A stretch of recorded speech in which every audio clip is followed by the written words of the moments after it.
70 साल से ज्यादा इस संस्था को इस क्षेत्र में हो गए।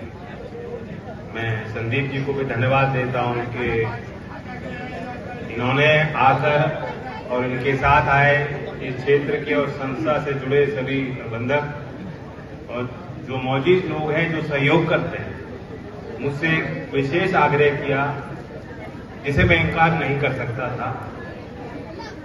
मना तो मैं कर सकता था, लेकिन जब उन्होंने ये बात कही कि इस संस्था में चौधरी साहब ने भी पैसे दिए, निधि दी और यहाँ काम करवाया, निर्माण कराया, तो उसके बाद तो मैं मना नहीं कर पाया। तो काम तो होना ही था। अभी पहली किस्त 30 लाख की शायद अवमुक्त हुई है, और भी संसाधन जुटाने पड़ेंगे और हम लोग करेंगे उस काम को। छोटा सा निर्माण है, लेकिन बड़ी उम्मीदों के साथ ये काम होगा। जैसा हरियाणा से चलकर हमारे बीच जिन्हें बहुत हमने बड़े पर्दों पे आपने देखा होगा, इनके लिए तालियां बजाई होंगी, इनके हर जीत पे और उपलब्धि पे आपने खुशी महसूस की होगी। आज आपके बीच है बजरंग जी, और जो बात इन्होंने कही इससे बड़ी बात तो हो ही नहीं सकती। केकड़ा के लिए, इस क्षेत्र के लिए उन्होंने कहा मैं यह चाहता हूं कि यहां से मुझ जैसे और मुझसे भी बेहतर खिलाड़ी आगे और बने, विकसित हों और देश का नाम कमाएं। खेल के माध्यम से जो अनुशासन एक नौजवान सीख सकता है, और जगह जगह मैं जाके यही बात कह रहा हूं। हमारे पास और कई उदाहरण हैं दुनिया में, अफ्रीका और बहुत ही गरीब देश एशिया के जो हैं, जिनमें पहले खेल के प्रति रुझान कम था। अंतर्राष्ट्रीय जो प्रतियोगिताएं होती हैं उनमें उनकी बहुत कम जीत निकलती थी, लेकिन अब वो मेडल जीत रहे हैं देश। जैसे जैसे खेल का रुझान वहां समाजों में बढ़ा, उन देशों में ये अनुभव बताता है कि अपराध कम हुआ। तो जो भी हमारे नौजवान देश निश्चित तौर से तरक्की करेगा। आज इस देश की औसतन आयु 29 वर्ष है। दुनिया में हम यही कहते हैं कि दुनिया में कोई व्यापार करना चाहता है तो भारत आएगा। क्यों? क्योंकि दुनिया में एक बड़ी मंडी है। दुनिया में कोई कारखाना लगाना चाहता है तो हम उसे न्योता देते हैं कि तुम भारत आओ। क्यों?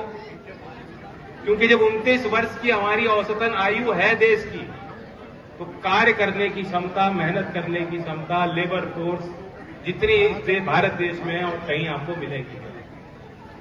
लेकिन ये सब तब संभव होगा अगर उस नौजवान के अंदर जो क्षमताएं हैं उन क्षमताओं को हम विकसित करें, मानसिक तौर पर, शारीरिक उनकी क्षमताओं को विकसित करें और उनको ये एहसास दिलाएं कि उनके लिए कोई सीमाएं नहीं है। खेल के मैदान में कोई किसी की जाति नहीं देखता है, किसी का धर्म नहीं पूछता है। जो मेडल जीत के आता है उसकी भावनाएं जुड़ती हैं। तो जो हमारे समाज में जो भी प्रॉब्लम्स हैं, दिक्कतें हैं, पुरानी पहचान के चलते जो बंदिशें हैं, जो दीवारें हैं, जो जंजीरें हैं जो भारतीय समाज को बांधती हैं, एक से भाई से दूसरे भाई को अलग करती हैं, उन सारे बंधनों को तोड़ने का माध्यम है खेल और खेल का मैदान। तो इसलिए आवश्यक हो जाता है कि नौजवानों के लिए मैंने अपने पूरे निधि को समर्पित किया है।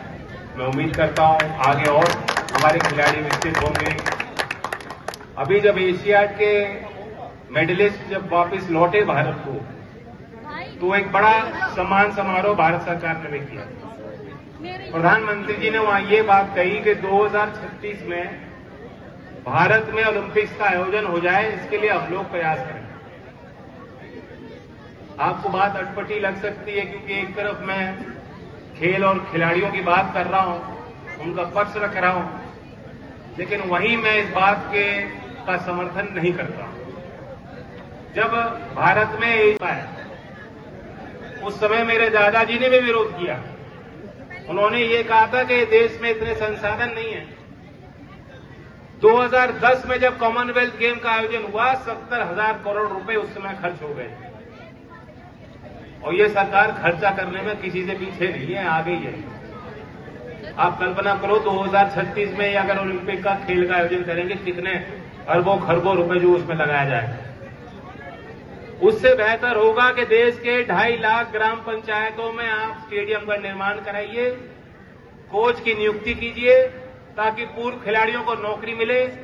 वहीं जमीनी जो हमारे खिलाड़ी हैं, जो हमारी प्रतिभाएं हैं, उनको प्रॉपर प्रशिक्षण मिले, उनके जो हुनर है, जो काबिलियत है, वो उसका विकास हो।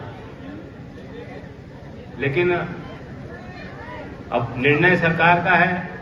मैं इस मंच के माध्यम से अपना विरोध जताता हूं और पूरे खेकड़ा और हमारे जनपद की तरफ से बजरंग जी को धन्यवाद देता हूं।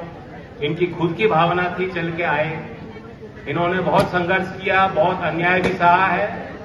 कोई भी गांव देहात का व्यक्ति उससे दूर नहीं है। इनके साथ जो कुछ भी हुआ है, आप बता सकते हैं, जितने लोग यहाँ बैठे हैं, सबकी भावनाएं और संवेदनाएं बजरंग भाई आपके और आम खिलाड़ियों के साथ जुड़ी हुई है। बताओ सही कह रहा हूं कि नहीं कह रहा हूं? धन्यवाद स्कूल के मैनेजमेंट को और